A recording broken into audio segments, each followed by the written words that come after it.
Hello and welcome back to Transfer Hub for another episode. And yet, I'm really excited about this one, Villa fans. So, subscribe to our channel, drop this video a like, and get involved in the comment section down below. So, Sergio Gomez, scouted and monitored by Aston Villa.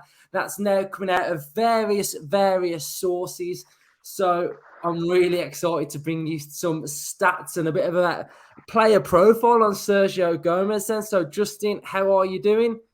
Good evening. I'm fine, thanks. Good stuff. So, as well, before we start, as well, make sure you check out our match preview for our game at Villa Park, which is going to be happening on Sunday. The days are ticking by now, and the excitement is getting more and more. So, yes, Sergio Gomez then coming from Anderlecht is a left back, and he is known as the assist king.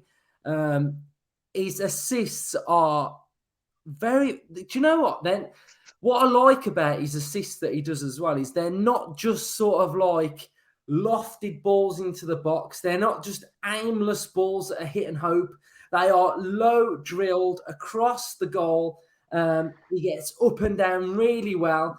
He's number one for assists from defenders in the Belgian league as well. So it's a real exciting prospect. And I think we've been linked with Hickey, and it looks like we're sort of going to be priced out of that one now. It looks like the fee is going to be too high. And and the way I look at left back at Aston Villa at the minute is Luca Dean is going to be our first choice left back all season. Who, Justin, you are really excited about Luca Dean this season as well, aren't you? But I think the left back that has to come in has got to sort of play sort of not second fiddle, but I'd like to see them have like a nurturing role, like a player that sort of develops and grows into the first choice left back over time. And I think that's what I'm excited by this one. So let's go into the stats then, and let's have a look at the player profile of Sergio Gomez then. So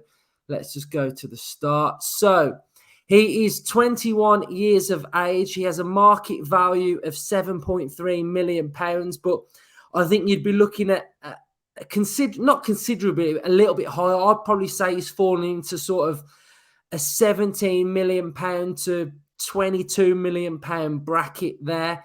Let's go into some more stats. So strengths, direct free kicks, sofa score, average rating 7.41. He has broke my 7.0 barrier. Other player, what I like to see, and look at that, sevens across the board.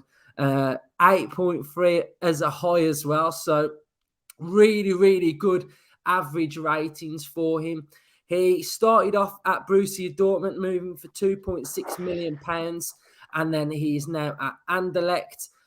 Heat map straight down that field on the left-hand side. Loves the overlap, loves to overlap the midfielders. His precision balls in with the crosses as well are absolutely sensational. In 39 games, he averages 85 minutes per game. Goals, 6, but he did score 7. Assist king, he's got 11 assists. Let's have a look at some more. Touches per game, 79.4. Big chances created, 15. Accurate passes per game, 83%. In his own half, 87. Opposition half, 68%. Clean sheets, 7.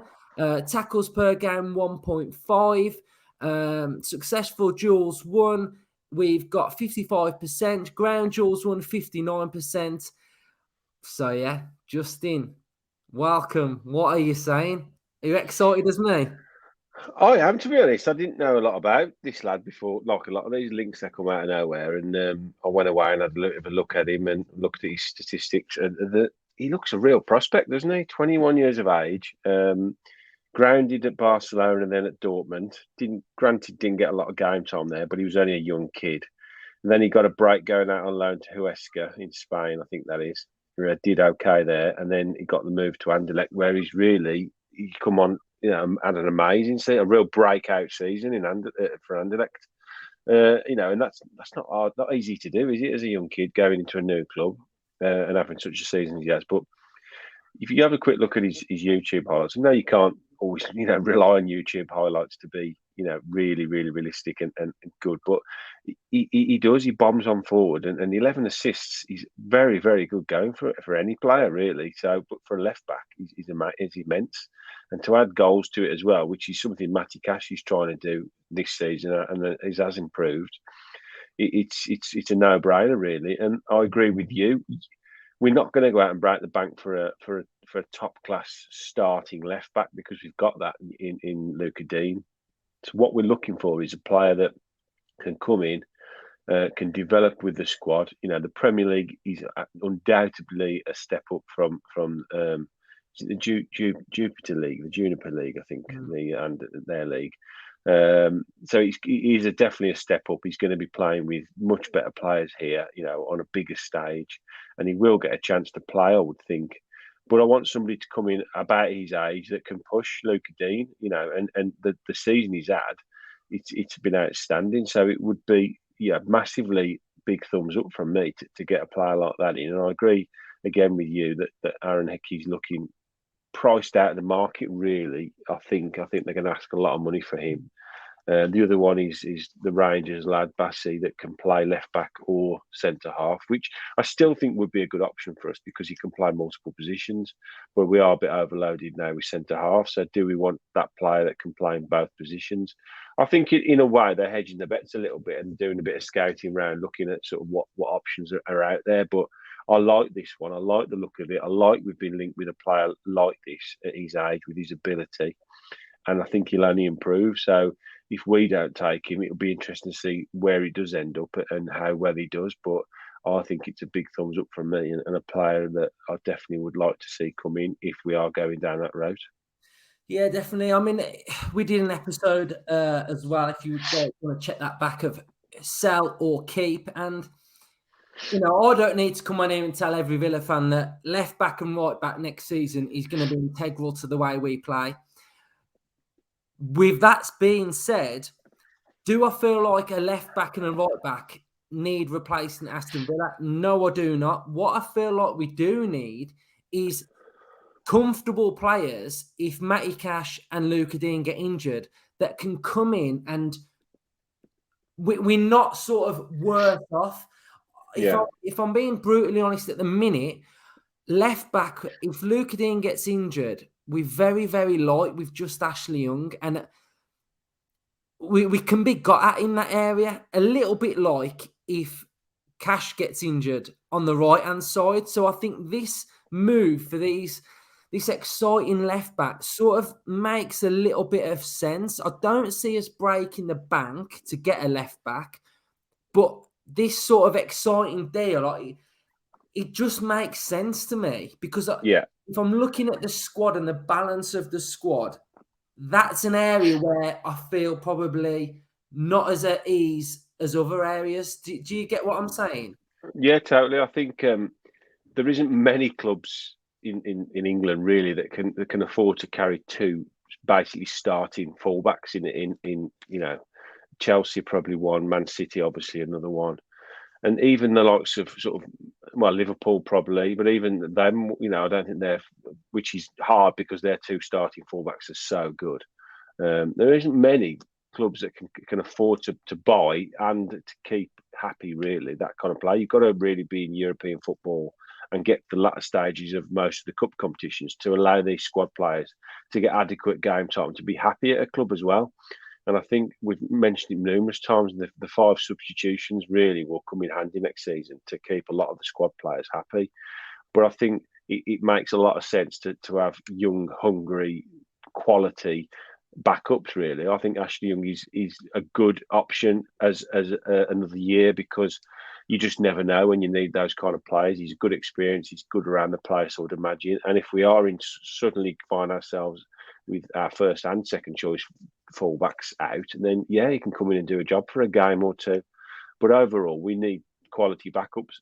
I'm really hoping Kessler Hayden will come in and be our backup right back because I think we've seen enough of him, to show that really he should now be pushing now to pushing Matty Cash.